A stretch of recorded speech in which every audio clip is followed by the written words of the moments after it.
El programa Tardecita Cafense, nos encontramos en la ciudad de Guaminí. En el día de ayer, miércoles 30 de marzo, la escritora e historiadora Porota Liener ha presentado la revista El Comienzo de Santa María de Guaminí. ¿Qué tal, Porota? Muy buenos días. Buen día, Néstor. Ayer se realizó el evento, la presentación pública de Santa María de Guaminí, el comienzo de Santa María de Guaminí, 1876-2016, recopilación histórica de un momento clave que es justamente cuando vienen las tropas hacia estas tierras a establecer esta localidad. Y contanos un poquito cómo fue el evento ayer, la presentación, la satisfacción interior seguramente de haber llegado a la meta, ¿no? Porque esto te demandó mucho tiempo de revisar archivos, de escribir y finalmente después de dialogar y negociar con las editoriales y de idas y venidas hasta que finalmente primero llegó a tus manos, que es un momento importantísimo también cuando uno la tiene por primera vez en las manos, y después la presentación pública ayer. Contanos un poquito cómo fuiste viviendo ese evento tan importante para un escritor cuando presenta su propia publicación. Bueno, llego a esto porque yo soy miembro titular en los congresos del Archivo Histórico de la provincia de Buenos Aires desde el año 2011.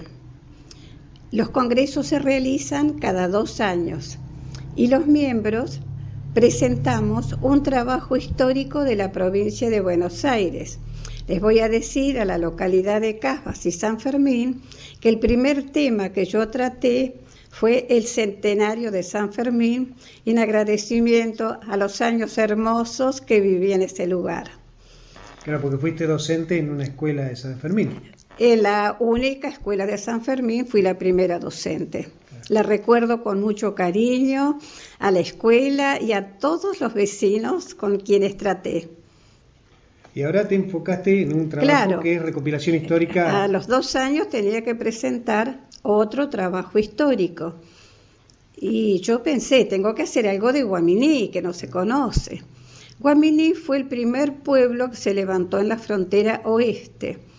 Entonces tomé como tema, porque era también el Año Internacional de la Mujer, presenté el tema, el rol de la mujer en el poblamiento de Santa María de Guaminí. Y me vengo a enterar que vino una sola mujer con todo el regimiento, porque era la esposa del soldado Martínez y no se quería separar de él. ¿Cómo hizo para que no la descubrieran? Se vistió con un uniforme militar y pasó entre todo el ejército, hasta que la descubrieron. Pero como los superiores también son seres humanos, no la mandaron presa a Bolívar, que era de donde habían partido, sino que dejaron las cosas como estaban. Pero al poco tiempo mandan a buscar a las esposas y a los hijos de los otros soldados que estaban aquí, que también esas señoras se distinguieron por su bravura, que pudieron defender la caballada que traía el ejército. Hay que leer la revista para buscar todos los datos. En el tercer congreso que yo fui, presenté la hazaña de los caballos, Gato y Mancha, que es una hazaña realizada con caballos que no se volvió a realizar en el mundo. Unir Buenos Aires con Nueva York en esa época que no había tantos caminos ni rutas como hay ahora. Y ahora yo tengo que empezar a pensar para el próximo congreso qué tema tratar. Y como empecé a leer todo esto del ejército y demás, cómo vinieron esos soldados, cómo vino la gente particular, cómo reaccionaron los indígenas, con quiénes trataron, yo digo, voy a tratar cómo empezó Guaminí. Y leyendo la historia encontré muchas sorpresas que yo las ignoraba. Entonces dije, este va a ser mi tema para el próximo congreso. Empecé a buscar elementos históricos, por supuesto, y bueno, eran tantos que yo digo, tengo que hacer algo. Quise hacer un libro, pero hay una copia del primer plano de Guaminí que no se puede publicar en una hoja de un libro, hay que hacerlo más grande. Entonces opté por hacerlo tipo de revista. Por eso sale una revista histórica, que estoy muy contenta de haberlo hecho. La tapa me la diseñó una nieta, Agustina Puels. Que eso también enriquece la publicación, ¿no? Porque es algo compartido con seres que queremos. Sí, esta revista es muy compartida porque mucha gente me ayudó. Sí, porque sola no puedo reconstituir la historia. Claro, sí, uno siempre... Y son interesantes las fotos porque hay, por ejemplo, la foto que hizo sacar el doctor Alsina, por supuesto traía fotógrafos, ¿cierto? Claro. Del primer campamento que se realizó en Guaminí, que a la gente le va a llamar la atención, que son carpas. Claro. Pero hay que pensar que si llegaba a la orilla de la laguna, donde no había ni siquiera un árbol, ¿dónde se iban a refugiar las 800 personas que vinieron en ese momento? Sí, porque en realidad esta parte solo había arbustos. No Ojalá, lo que había, porque yo conozco bien la laguna, todo el mundo lo sabe, había pastos duros que ni siquiera servían para los caballos, para las vacas, ovejas que trajeron, porque tenían que pensar que acá no encontraban comida. Que era todo un problema para la tropa, ¿no? Sí, bastante hambre pasaban también. Como que estas cosas que pasan, a veces tuvieron que salir a cazar liebres, avestruces para poder comer los animales que había en el lugar. Así que esta revista recopila o marca un poco la historia de la llegada de los soldados aquí a soldados y civiles se también. Fundando Guaminí. Sí. Y después terminaría aproximadamente, ¿cuánto tiempo después el relato de la revista? Un año y medio, que es donde está publicado ya el primer mapa de Guaminí. Hay que aclarar que Guaminí no se hizo en la base del campamento militar.